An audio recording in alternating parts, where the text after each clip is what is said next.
Glad to have you join us on the news at 2. I am Bukola Taylor Cole. President Bola Tinubu says his administration is committed to addressing security threats and effectively countering desperate acts of terror. President Tinubu gave the assurance by reacting to the tragic circumstances surrounding the death of Issa Bawa, district head of Gatawa District, Sabon Burning local government in Sokoto State. In a statement by his special advisor on media and publicity, Ajuri Ngilale, the president condemned the act, describing the attack on the traditional ruler as deeply disturbing and a heinous act that will prompt a decisive response. He extended his condolences to the bereaved family, the Gobri Emirate, and the government of Sokoto State. President Tinubu prayed for the repose of the traditional ruler's soul and comfort for his family during this difficult time. Recall that the district head was kidnapped and killed in captivity on July 27. The Chief of Staff to the President, Femi Gbajabiamila, says the 2025 budget for State House agencies will be based on a thorough needs assessment to ensure that funding allocated to agencies are based on actual requirements. Gbajabiamila stated this following a one-day fact-finding tour of some government agencies under the supervision of the State House. Accompanied by the Deputy Chief of Staff, Senator Ibrahim Adeja, and the Permanent Secretary, State House, Olufunsho Adebi, Gbajabiamila emphasized the importance of transparency in the procurement process, which he said is critical to upholding the administration's commitment to good governance and accountability. During the talk, Gbajabiamila underscored the importance of these agencies in driving the renewed hope agenda in the economic and development sectors and reiterated the administration's resolve to strengthening the institutions.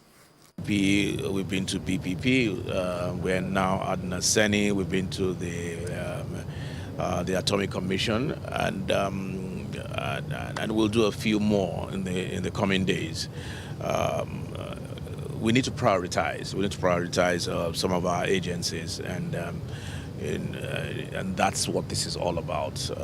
We get a lot of complaints, we get a lot of letters, we get a lot of correspondences, especially in the areas of budgeting as well.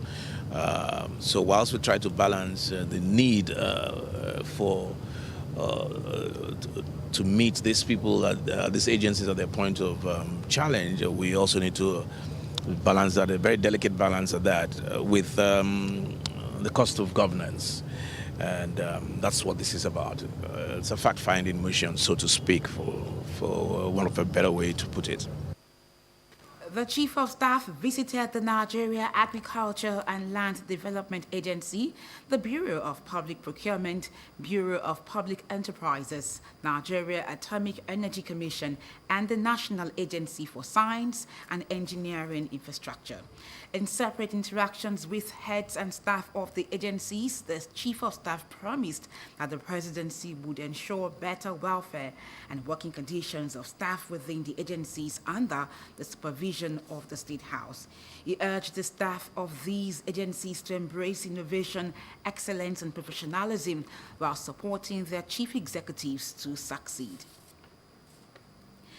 As petrol scarcity bites harder across Nigeria, motorists in Lagos are lamenting the untold hardship created by the scarce commodity.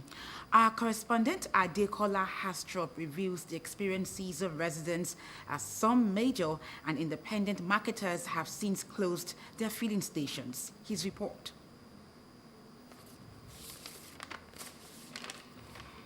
Spirit, otherwise known as petrol, which seems to be a recurring decimal in Nigeria's oil and gas trajectory. These e-hailing taxi operators lament the implications of the long queues that have resurfaced in Lagos, even as many filling stations remain closed with just a few dispensing fuel. It's quite discomforting.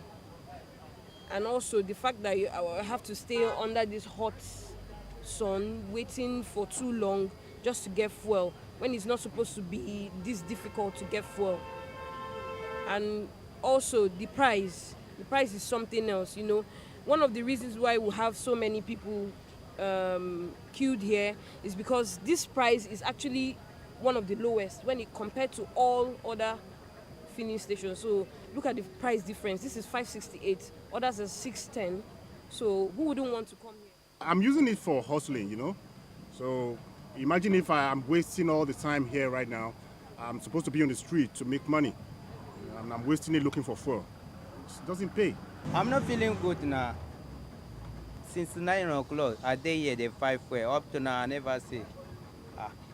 Since morning, I supposed to also get something to feed my family, and I still the 5 way.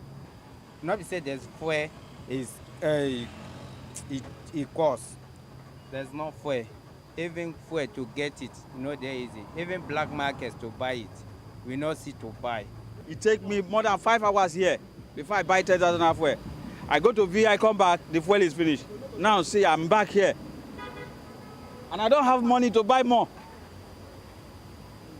They want a lasting solution to this menace which cripples socio-economic activities. After all, you said there is no more fuel subsidy. And it's still scarce. So even if you remove the fuel subsidy and you give us the fuel, we are buying it at that rate, and it's available, we will be fine with it. So we are pleading to the government just to help us so that the thing can convenient for the citizens of this country. You can see how people kill here and there just to buy what we have in this country. It's not convenient for us at all. I think the government should look into it. Let it be available. Even if it is costly, we're still going to buy, we manage, you know. But you have to pay with a very, with your earned money, and you still have to suffer to get it. I feel there's like a whole lot government needs to work on. It's not just fuel, because it's one thing affecting the other thing and the rest of it. Although the federal government has announced the sale of crude oil to the Dangote refinery in Naira, which is expected to ease the rising cost of living, Nigerians are, however, apprehensive of a final end to the crisis, even as the Port Harcourt and Kaduna refineries are expected to be operational before the end of the year. The Tertiary Education Trust Fund, TET Fund, has promised to sustain support for army institutions in Nigeria. Executive Secretary of the fund, Sonny Echano, made the promise when he led TET Fund top management on a courtesy call to the Chief of Defense Staff, General Christopher Musa, in Abuja. Echano, who said the military has been a strong supporter of educational institutions, making significant sacrifices in ensuring safe environments at conflict zones across the country. We also want to underline the fact that we have partners with your training institutions and even your tri-service institutions, especially NDA. In the area of research, we are also dealing with Command and Staff College Charge. We're dealing with some of your establishments on research. And even in terms of the defense intelligence sector, we are also collaborating. But most of all, in the area of research and development, we see it as a major frontier for collaboration, because research into security services, into the development of defense industries, and being able to service that sector is one area that we can express our national aspirations as a people. As we all are aware, there are countries that build their entire economy on their defense industries, and the US is a very good example. Most of the advances that you see translate into. Chief of Defense Staff General Christopher Musa, who assured that the armed forces will continue its unwavering support to educational development in the country, added that there is a need for partnership between the Defense Industries Corporation of Nigeria and TET Fund. As we're having is that we've been fighting Boko Haram for 15 years, still counting. One of the areas that we had challenges were unable to get the equipment we needed. Again, some countries, for their own reasons, have denied us, even with our money. It's been difficult getting those things, and it has made this thing to prolong. So we're happy with this new mandate by the president. General Musa expressed his gratitude for the fund's support to the NDA and other army institutions, adding that the gesture has significantly enhanced the institution's capacity and ability to achieve more. In sports, Olympics 800 meters champion Kiel Odginson will miss the rest of the 2024 athletics season due to injury. The 22-year-old had been set to compete in the Diamond League finals in Brussels in September. She won all 9 of 800 meters races in 2024, capped by winning gold at the Paris Games earlier this month. She also defended the European 800 meters title in 2024 and broke her own national record by running 1 minute, 54.61 seconds at the London Diamond League in July. She's also determined to break the 800 meters women's world record of 1 hour, 53 minutes, 28 seconds, which has stood for more than 4 decades. On the foreign scene, thousands of Indonesians have taken to the streets in multiple cities to protest against attempted revisions of the country's election law. The government and the judiciary find themselves on opposing sides as fear of constitutional crisis continues to grow.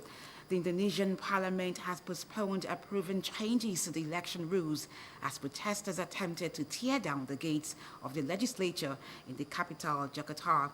The plenary session to pass the changes was delayed due to a lack of quorum. It is unclear if Parliament will reconvene to pass the law before the registration for regional elections opens next Tuesday. Now, recall that the Parliament had planned to approve changes that would have reversed a ruling by the Constitutional Court earlier this week. For more news, connect with Lagos Television on these social media platforms.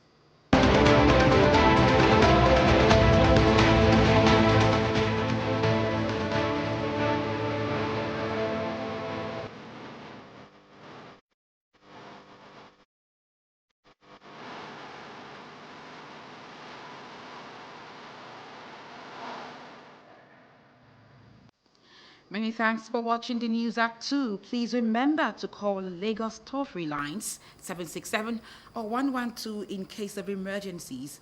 I am Bukola Taylor-Cole.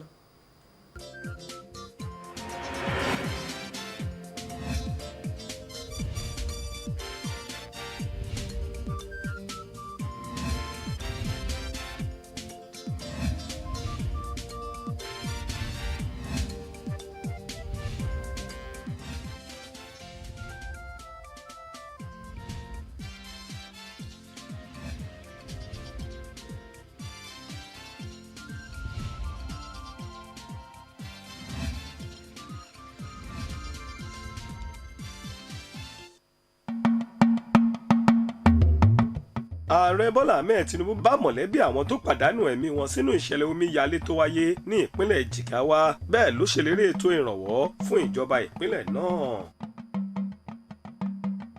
Ẹ̀wẹ̀, Ààrẹ Bọ́lá Ahmed Tinubu kẹ́dùn ìpapòdà ọ̀gá àgbà àjọ ICPC tẹ́lẹ̀ rí Emmanuel Ayọ̀ọ́lá tó gbèkúrú jẹ lọ́wọ́ ẹbọra láìpẹ́ yìí. Wike sọ̀rọ̀ ó ní àgbékalẹ̀ ètò gbọ́kànrẹ́ kalẹ̀ kó sanwó nílùú Àbújá kò bófin mu pàápàá ó lòdì sófin ìlẹ́gà ni.